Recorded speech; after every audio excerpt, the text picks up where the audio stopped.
Hello, beautiful people. I hope that wherever you are in the world, that you are doing well and that you are taking care of yourselves. I'm Chris Danker, and this is Let the Adventure Begin.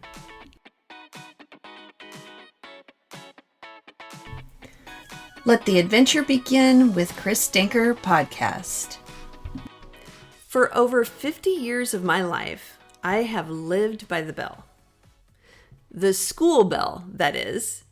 As an educator, I have had the privilege of being a teacher or school counselor in 5 different school districts. I have taught high school, English, journalism, drama, speech. I have taught middle school, English, and science. You do that in a smaller school district. I have been an elementary counselor, working with 5 to 10-year-olds, and I'm back in the middle school setting. I love the fact that I am really kind of bookending my career, that I started in the middle school setting and I will finish my career in the middle school setting. And so I tell you this because I did just start my 32nd year in this career, but I've always been around education. I mean, I think about, just how much I always loved school as a kid.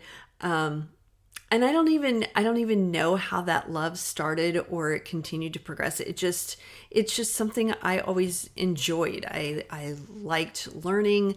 I worked hard. And I liked the whole school experience of being involved in different sports and activities. My parents didn't really have to motivate me. I was pretty intrinsically motivated. And sometimes that's come back to, quite honestly, bite me in the butt because I feel like everybody should be intrinsically motivated.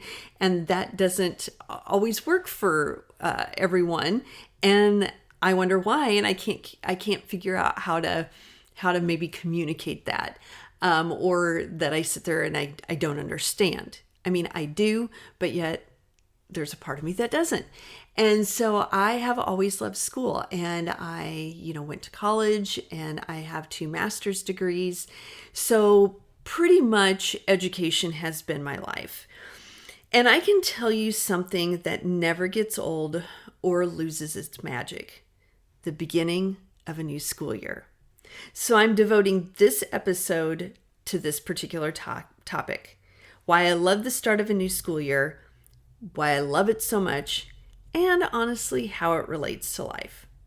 So like I said, the beginning of the school year is magical in my book. My husband, who also retired from teaching 4 years ago, we talked about how when we always hit the 4th of July, that was kind of like the midpoint, and after the 4th of July, the summer just really flew by. And there was always that back and forth feeling of, I love summer, I don't want it to end. But there was also that excitement for the new school year to begin. And so then, when it hit the beginning of August, it was like, okay, it's almost go time.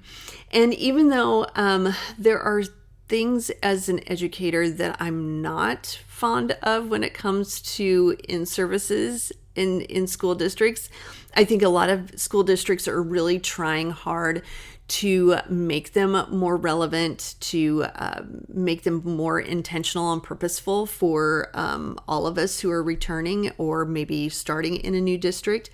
And I don't dread them, because I think they're slowly but surely getting better. And obviously I can only speak to the school districts that I've been in, and I've been very fortunate, like I said, to be in 5 fantastic districts.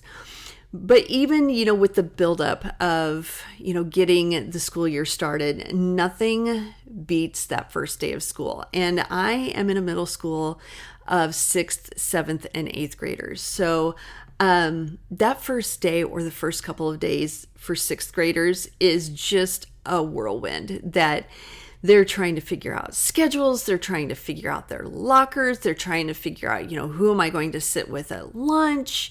We have, for our 6th and 7th graders, they operate on an A schedule and a A day and a B day schedule for their exploratory classes. And so for them, even though you put it on announcements what day it is, or it's posted in different places throughout our school, the first few days they're just they have the deer in the headlights look, and they're excited.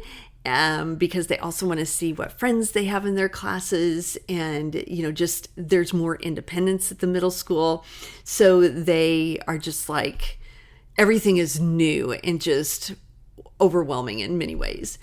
And then you have the seventh graders.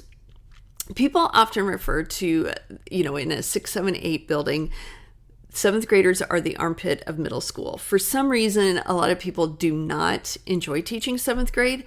That's my favorite when I am now in a school counseling role.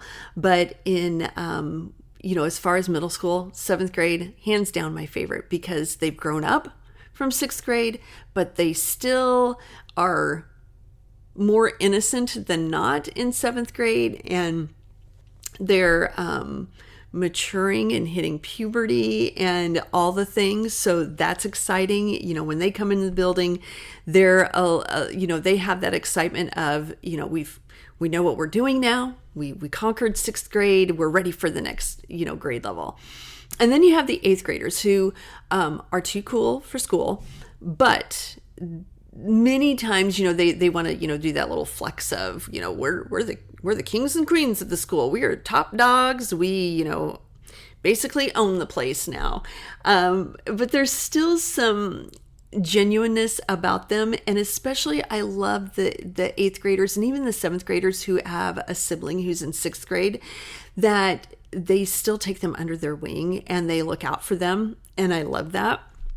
And so it's just fun to watch middle schoolers as they come in for those first few days of school, because there is that general excitement, even for the eighth graders who don't want to admit that in some ways they're excited about school, not necessarily all of the academic parts, but the social part and just getting to try different exploratory classes that they actually get to pick in eighth grade. So that's very exciting for them too.